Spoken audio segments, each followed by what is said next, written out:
En novembre 1967, Kalsoum fait escale à Paris, à l'Olympia, pour les 2 seuls concerts qu'elle ait jamais donnés dans un pays occidental.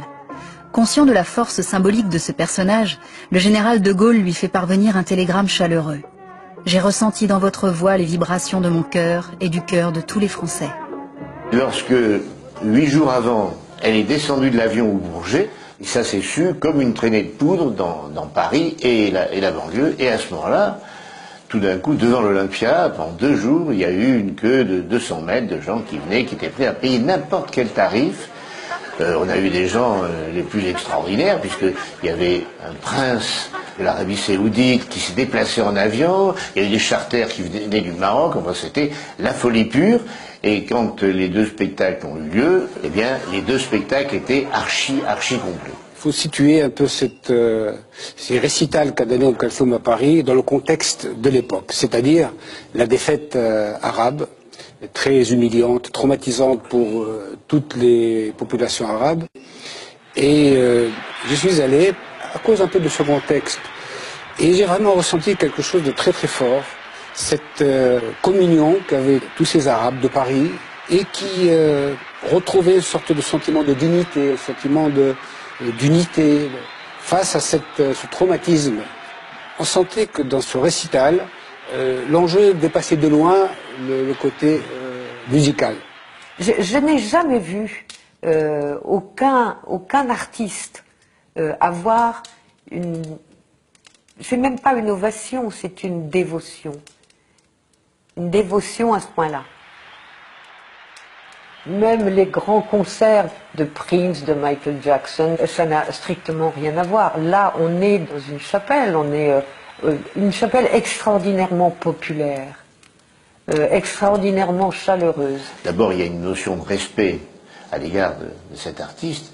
Le rideau s'ouvre, elle est assise dans sa robe verte, au milieu de 25 musiciens, tous en smoking. Et dans la salle, c'est un rugissement. Et tous, ils lui parlent. Ils lui disent « Habibi, Habibi ». Mais qu'est-ce que ça veut dire, Habibi? Elle dit « Je t'aime, je t'aime ». C'est vraiment un acte d'amour entre un public, mais vraiment à un niveau hors du commun, et une personnalité qui reçoit ces applaudissements, ces marques d'amour, avec une dignité. Elle reste calme, posée, le visage ne bouge pas. Elle chante 3 chansons, ça durait jusqu'à 3 heures du matin. Vous pouvez imaginer, ce sont vraiment des choses extrêmement importantes qui ont marqué ma vie. Et je pense que les années peuvent passer et ce souvenir-là ne va pas s'effacer de sitôt.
Tout ce public extrêmement populaire est d'un raffinement musical qui étonne, qui émerveille. Et c'est vrai que tant qu'on n'est pas rentré dans cette salle de spectacle, je crois qu'on ne peut pas avoir une idée de ce que peut être le monde islamique. Chaleureux, intelligent, subtil, poète, émotif, les gens pleurent. Les gens rient quand elle a une variation étonnante ou intelligente. Les gens rient, applaudissent, ils sont entièrement dans la musique. C'est la plus étonnante soirée à laquelle il m'est été donné d'assister. Et malgré cette guerre israélo-égyptienne, on constate à quel point la musique dépasse le cadre, car dans la salle, de nombreux juifs séfarades sont là pour applaudir et profiter de cette voix unique dans laquelle ils ont tous été élevés. Parce que tous les Juifs d'Afrique du Nord, au même titre que les musulmans, la grande chanteuse, le moment exceptionnel, c'est Kalsoum. C'est incroyable la chance que j'ai eue d'avoir pu assister à ces 3 jours de concert. C'est une chose qui m'a marquée pour la vie. Là, une fois qu'on a vu ça, je crois qu'on a tout vu. Et tout le reste, après, ça sera moins bien. Ça sera bien, ça sera moins bien. C'est lors d'un voyage à Moscou, en 1970, Kalsoum apprend la mort prématurée de Nasser. Porté par la foule, le Reich égyptien laisse tout un peuple orphelin. Artistiquement, Kalsoum ne survivra que quelques mois à Nasser. Sa voix décline peu à peu et s'éteint en janvier 1973, date de son dernier concert. C'est très très étrange à quel point leur dernier moment, soudain les images sont quasiment les mêmes. Ils ont été enterrés, ils sont morts presque de la même façon, quoi.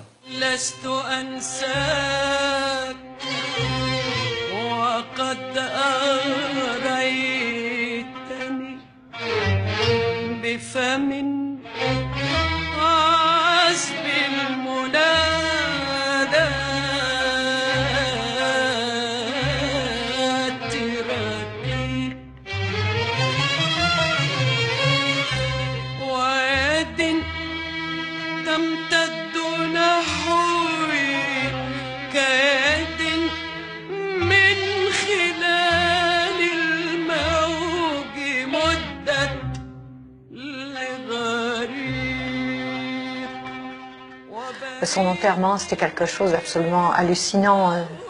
Les gens étaient désespérés. Elle n'avait pas le droit de mourir parce que c'était pas une humaine, c'était quelque chose de puissant. C'est des moments où la foule arrache la dépouille aux officiels.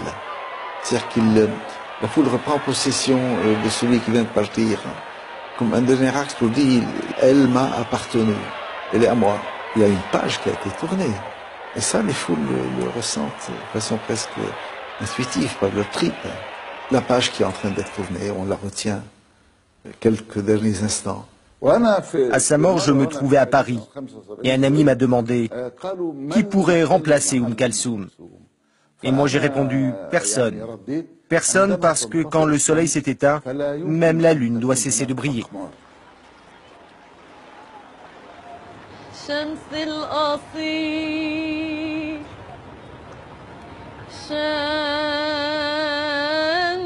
الأصيل